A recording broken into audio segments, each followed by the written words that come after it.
Hi, I'm Elizabeth Dawson, and I will be the former technical services librarian.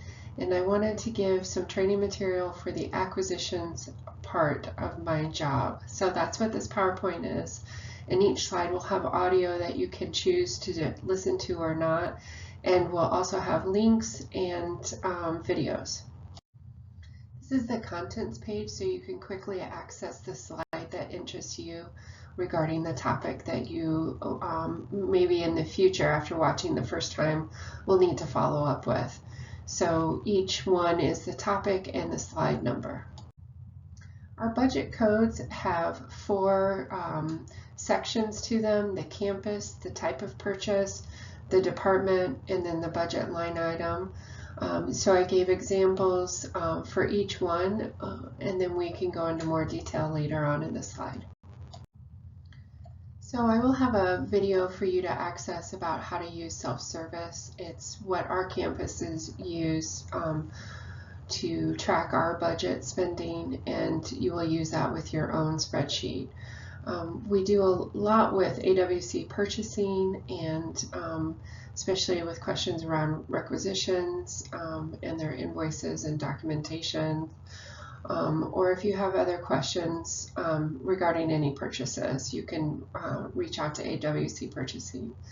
Accounts payable, we get to interact there with Olga when our requisition is in the final stages and will be approved by us before it's sent off to accounts payable to pay the vendor.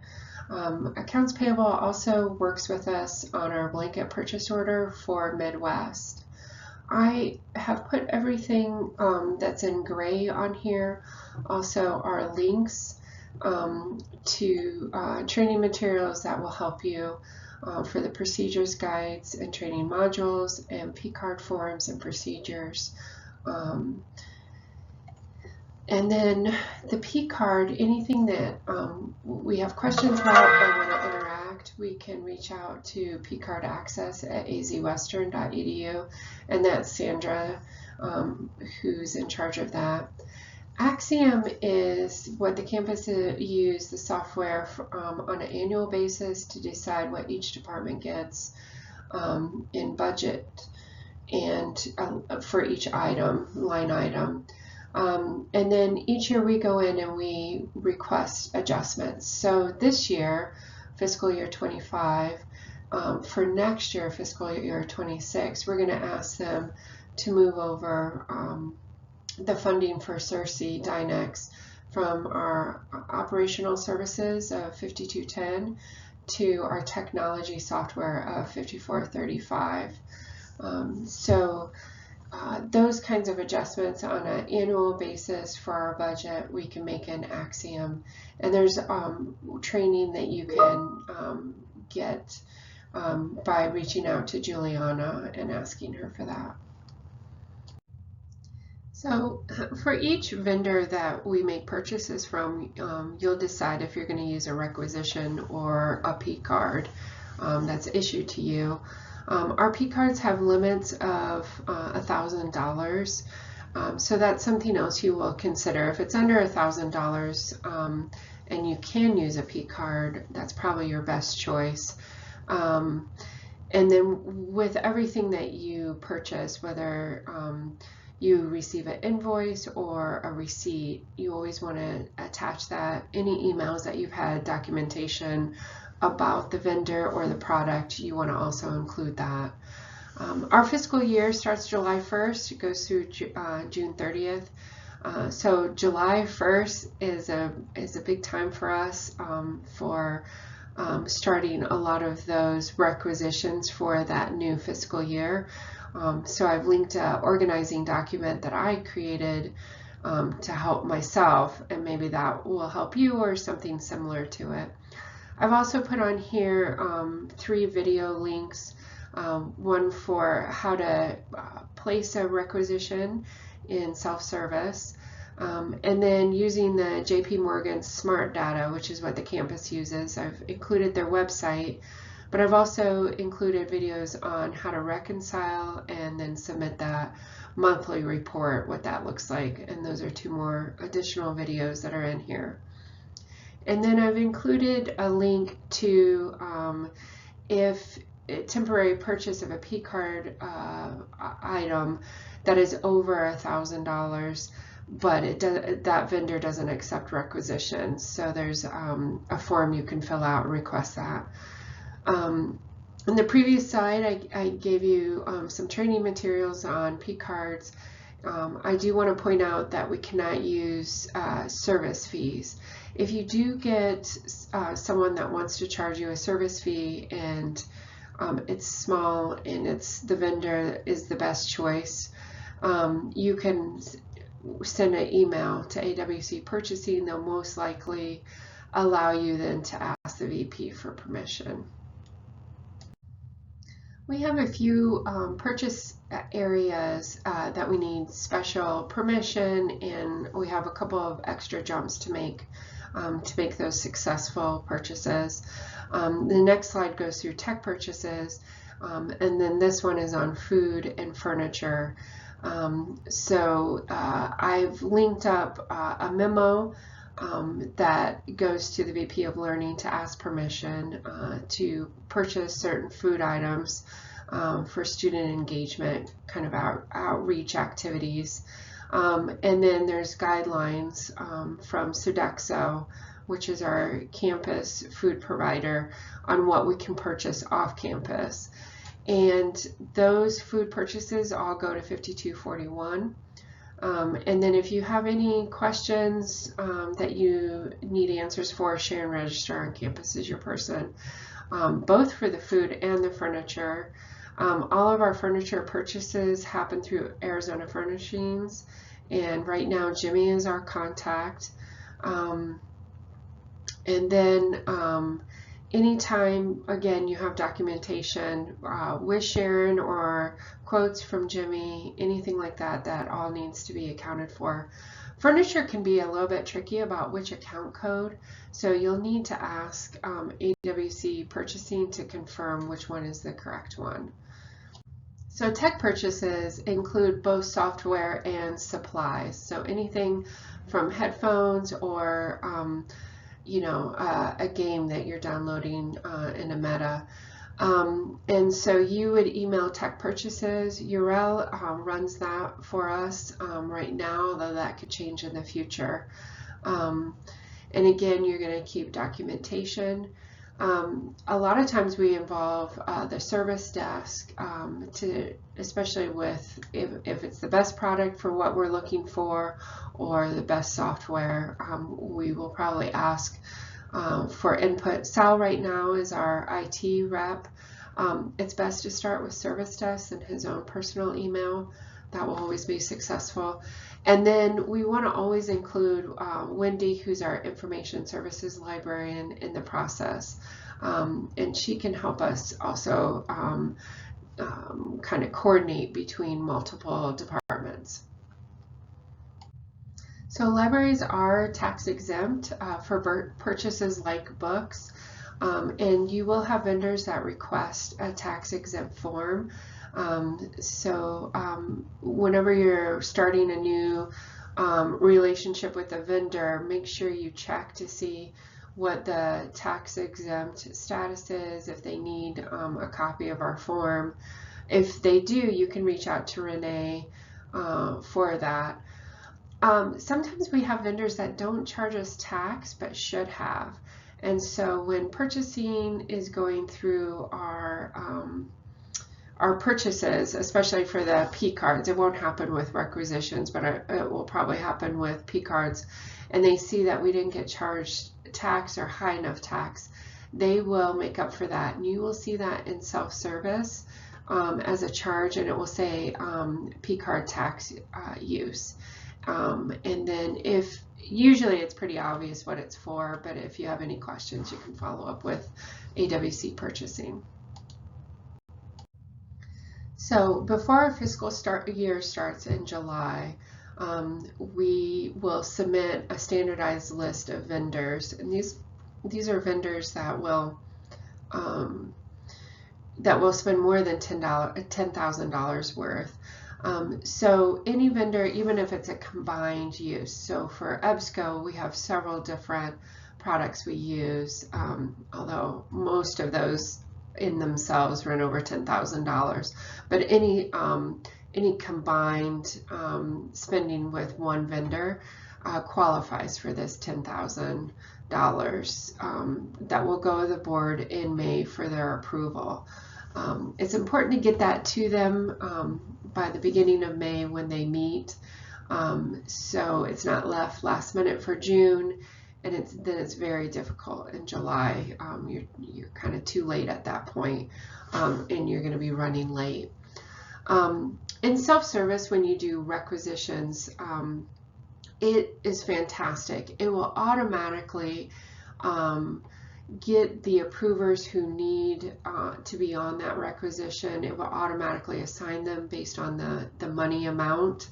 And all you need to do is insert your documentation and in the correct thing, which I will include on the video from that previous slide. So you yourself won't ever approve anything for requisitions until it's about to go to accounts payable, and you will get an email and you will say, yes, this looks right. It's one final time to look through the numbers and the account code to make sure everything is correct, and then you look it over and you say, okay, that is correct. And agreements, this position doesn't do any approval. That will usually be signed by the VP of Finance, and they will sign off on that. So I usually send that either to Renee or AWC Purchasing, depending on if I have questions about it. But Renee Munoz will get that VP of Finance to get it signed for you and back to you. The Reconcile and P-Card report videos are accessible here. Your P-Card will be your report you will submit to Angie by the 5th of every month. You'll do a spreadsheet for that, and I'll show you how to do that through the Reconcile and then the P-Card report in total, attaching all of your documentation. The fiscal year budget spreadsheet is also attached here, linked, and the things that are bolded means that they show up in self-service. So the campus has them as actuals. As soon as I spend money, I do try to document that in that spreadsheet so I know exactly what I'm working with, and those will not be bolded. But you develop your own system for checking your self-service monthly against your budget spreadsheet. Sometimes that's where I find mistakes, either myself or the campus has made, the college has made. And then each month, and it doesn't have to be every month, but I like to give Angie, our director, a budget summary so she knows where we are right now with our budget. And that's something we can discuss. And I like doing that because then she's up to date, but it also is a way to keep me accountable for each of those line items. In the spring and at the end of the fiscal year, you'll have to put together the annual IPEDS report, and then you can also put together an expense summary report for the year. And so when I create my monthly report descriptions, both in my own spreadsheet and then on the Smart Data JP Morgan site, the descriptions I keep to books and how many, so 3 books or 5 print books, whatever it is. Preservation materials, if it's something I purchase to help keep library books longer lasting, if it's somehow adjacent to that, it's preservation materials. Student engagement is something that I purchased usually for the outreach librarian to use, outreach and instruction librarian, who's Megan, or maybe for the circulation desk. It could be displays, anything like that for student engagement. And then there are office supplies, things that our staff need to do their job. You will also be doing a discard annual report, and I've linked in my spreadsheet format to use that, so you just plug in the numbers, and that'll hopefully make it easy. And then we do a gifts report and an NAU gifts report. And the discard report also includes NAU and AWC on that, so for those materials. So you'll be able to see that. And we get a monthly report that's automatically emailed, set up from Blue Cloud. And so Timmy can help you get that set up for the future. So there are times you're going to need to transfer funds. This is an example of a format that I use to transfer funds in my email, because I think it does a good job of being succinct and covers everything that's needed in a transfer. And it's always sent to Angie, and then she'll forward it. And you'll have to do it for things like food and technology that don't have money in those accounts, but those items have to come out of those accounts. So you might do that. And then at the end of the fiscal year, you can look and see if we have a little wiggle room in some places. You can always put it over to 5310 and buy those items that we really could use for student engagement, but we don't always have the funds. So maybe you can buy a set of Legos or a puzzle or something else, something that comes under student engagement for our students, because they're our priority. So we have agreements, and these are the current ones that I have helped to facilitate. We have additional agreements that were made before my time that we continue to pay on, and those will all be under my agreement folder that you'll be able to access. I wanted you to know that our partnership with NAU typically means that we pay 80% and NAU will cover 20%. And you'll see that through some of these agreements when you read through them, and I have those linked here. And again, it is not your responsibility to sign the agreements. That's for the VP of our campus, VP of Finance. So we have 3 additional campuses besides our Yuma main campus. And for those distance learning campuses, we have contracts that we pay on. So for right now, San Luis Somerton is paid to Yuma County Library District, and we pay them $6,000 annually. And when you plug in that account, you'll see that's the total amount there is $6,000. We also pay Town of Parker twice a year $5,000. So in total $10,000. Right now, that total in there, if you plug in Parker's account code, is only $8,000.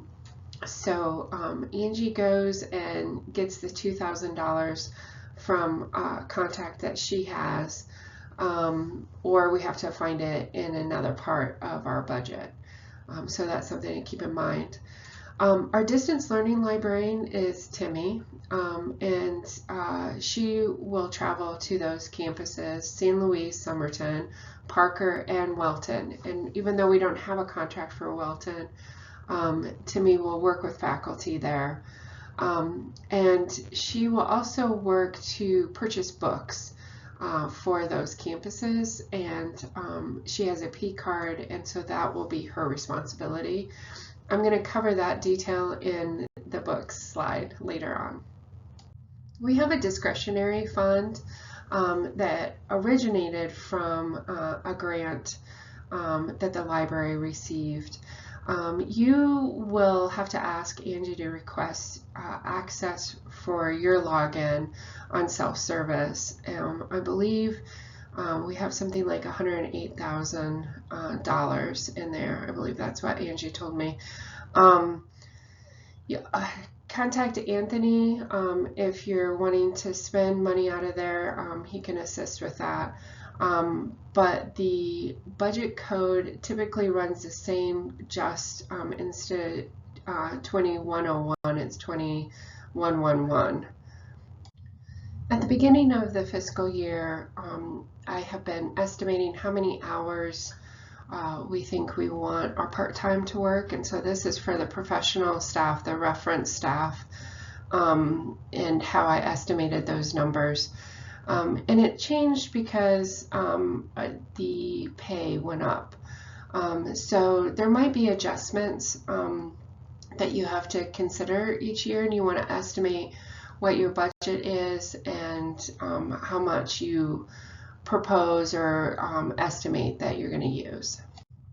Similarly, clerical part-time staff we estimate for, and depending on how many. So I have circulation staff put here, technical service staff. So these are our part-time clerical, and we estimate how much. We also receive clerical overtime, and that can be transferred to clerical or reference part-time staff. Full-time clerical can work up to 40 hours without approval, but sometimes one of our part-time areas might be running a little bit close, or maybe Angie wants to offer some extra hours, and that can come through the part-time clerical or part-time PA. So operational services, 5210, you'll have institutional charges that show up each month. Desert document shredders, you get to decide if it's needed. So we have a bin that's locked, and that they will come and empty if we request it. I have found that I don't need to request it except like every 6 months, so that it's only $25 a month, but it's nice to save that money when you can. The other three things that come out of operational services are OCLC, and you'll receive 3 invoices from OCLC, and the cataloging and ILL will usually be in one, and we have a 3-year contract secured just this last year. And then Easy Proxy will come from OCLC, and that goes, we don't pay for that, that goes to IT. And then our Spring Share comes out of there, and then our partnership with Yuma County Library and NAU, we do a 1-book Yuma together, and we pay for it out of operational services.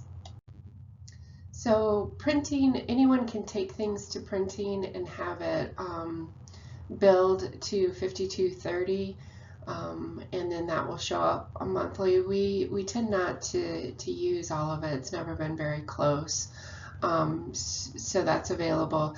You will see charges for 5310 for laminate, pre-printed materials, or when we buy paper. So 5298 is for staff development, and this is a great opportunity for our staff to take to participate in webinars or to do courses online, that kind of thing. And we have a couple of people, part-time people, doing that to excel their knowledge in libraries right now. What I put on this slide is what we have access right now to, that I wanted to make you aware of, just so you know, and those are all links available. 5310 for operational supplies is a budget code that you are going to use frequently. Along with the books, 5310 is one of the most frequent you use month to month. And we get a lot of our supplies from Amazon Business, and they'll set you up, AWC Purchasing will set you up with a business account, and it's pretty straightforward to get the invoices. So I did 3 tiers basically. There are vendors that you will use frequently, and then some occasionally as they come up, and then not as frequent, but I wanted to include that information in case you needed it.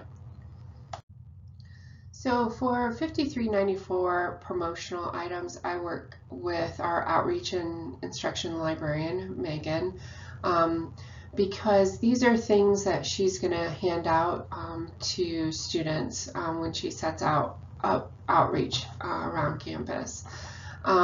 These promotional supplies can be purchased through For Imprint or other vendors online. And when you do, you'll have to decide if you're using the Academic Library Partnership, which is the usual logo that I use for all of our promotional materials, because we're focusing on the academic library, and that reflects our partnership with NAU. So I wanted to bring your attention to both logos on this slide. And as I had on the previous slide for marketing materials for printing, you can also ask marketing through this request form link to assist you if you need any special design. Now we've gone to much smaller print, but this will all be on my budget that you have complete access to. And every single vendor on here, you'll be able to access the previous year's invoices to look at. And then I just put all my contact people and their emails in case you need to reach out, ask questions, please do so. And I have for some of them some of the information that'll help you. For example, like Swank, we renew, but we renew and pay for upfront so many film titles, and then during the fiscal year we determine what those film titles are. And again, you'll work with Megan, our outreach and instruction librarian, to help you with some of those choices, as well as the other librarians. And we have film faculty. I think they teach English, I can't remember, but using films in their courses. So you'll get to collaborate with them, and I will put a document in my budget area, and I will link that here so you can see what that looks like for the different faculty that you get to work with. But everything will be in that budget folder, so you can follow through on that one. So these are the memberships of professional organizations that we belong to. ALA, AZLA, Lyrasis, and also Cersei Dynex User Group has a institutional membership that we participate in. And each one has things that they offer, and for conferences or webinars. Lyrasis in particular is a great one. So the previous slide on 5430 about vendors that we're working with, it's great to check in with Lyrasis because a lot of times they can offer us discounts. And I've noticed this past fiscal year they've added a lot of new vendors that we already work with. So that will be something you can follow up with and see if you can get further discounts. So we have software that we use. The Calcium, Canva, LC Easy, Envisionware is an agreement software that we have. Same with SenSource and Image Access. So these will come out at $54.35. You are given a line item budget in that so that you can use it. We also will pay Grammarly out of there and Cersei Dynex because those are both software agreements. If you're buying supplies like headphones or a mouse or something like that, that would come out of $53.98. But let me just say, this goes back to the slide about tech purchases. So you always want to touch base with tech purchases before you move forward. Most of the software, even though some of it's under $1,000, may be paid with a requisition. So you'll just have to see what I've done in the past and Timmy did in the past, and you can look at our past requisitions on that folder for budget. So postage we use for ILL or other business related mail. We will also receive mail through the mailroom. So when we have furniture or big pieces, we want to reach out to the mailroom and let them know it's coming. And then we will have to do a facilities work order to get it from the mailroom to the library. So that's something to keep in mind. And this is a line item that I wait towards the end, like May, April or May, before I move or transfer, because I want to make sure I'm covering any needs we have there. So at the time of making of this video, the AWC fleet vehicles are great for in-state travel or close by out-of-state travel like California or Nevada, because we only pay for gas, and the cars are new.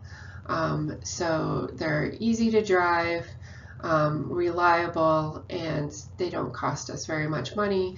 And the procedure is really easy to use. I put the link here, but you just go online, reserve the fleet vehicles. If you need it for an overnight stay, you still reserve it for a limited time, and then you email travel and request a longer time for the vehicle, and you let them know which one you reserved.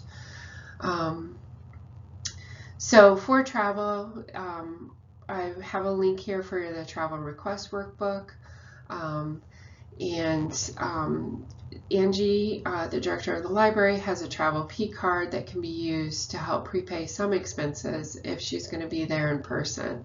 If she's not, travel has also a P card that they can work with hotels or conferences, what have you, to prepay those, so that anyone that doesn't have that money available to them to prepay before they're reimbursed by travel, that can be prepaid by our college.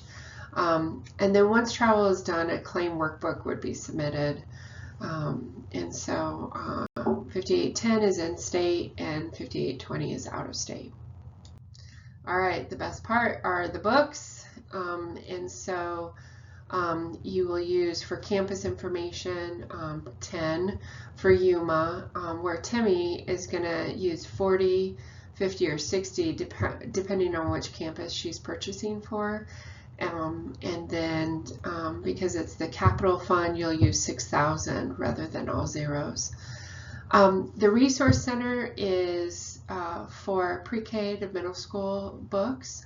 And largely our NAU librarian, Amy, determines the purchases of those books because it's helping prepare students that are attending NAU to become teachers. But of course we can purchase books for that. Anything that's high school related we have out on stacks, and that was an agreement that Amy and I came to. And speaking of NAU purchases, we do check with one another. Well, she checks with me if she's going to make a purchase to make sure we are not both ordering the same titles. And she goes through a procedure that I have written up that I will link here to make sure that she's not buying copies that we already have. So we tend to use for ebooks, we have EBSCO for our database because that's our discovery. We use Overdrive for some leisure listening audiobooks or ebooks. And then for print, we're going to do Midwest, and that was the blanket purchase order. And I'm going to have a video on that for you. But you can also use Gobi. I use AbeBooks for the used books, but it is risky.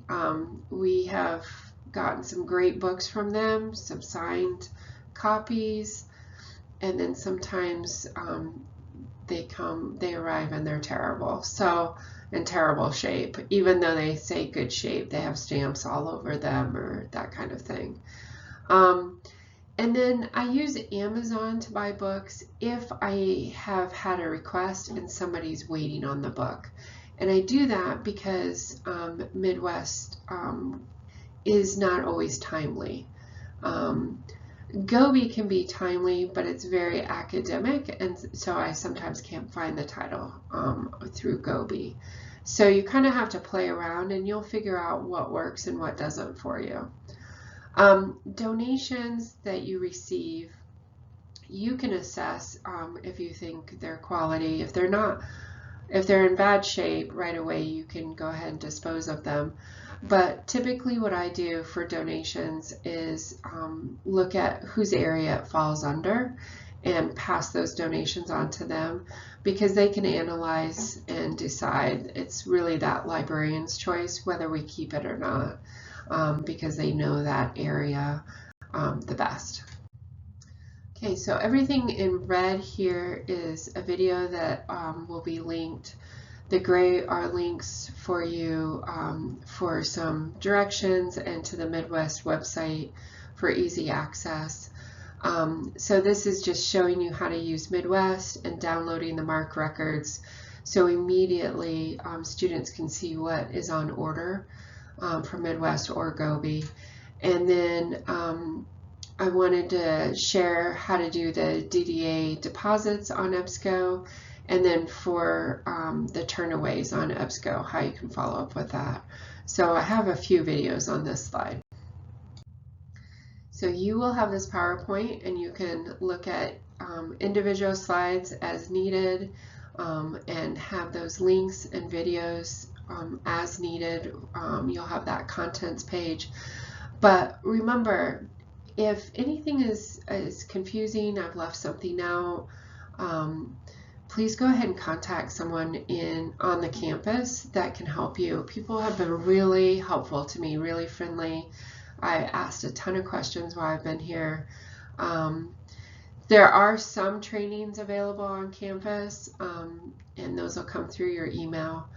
And then the other thing I just want to say is little things have changed. I'm sure by the time you're hired and started, maybe some little thing has changed from when I've done it and made this video to now you're doing it. So those little changes come up, and it just requires us to be adaptable to those because everyone's trying to refine their system. And as you get to know this job, you certainly can refine it to what you think is best. So nothing's set in stone, and you'll figure out the best way to do it. So I just want to say good luck, and it's a great place to work and fantastic colleagues, and I wish you all the best.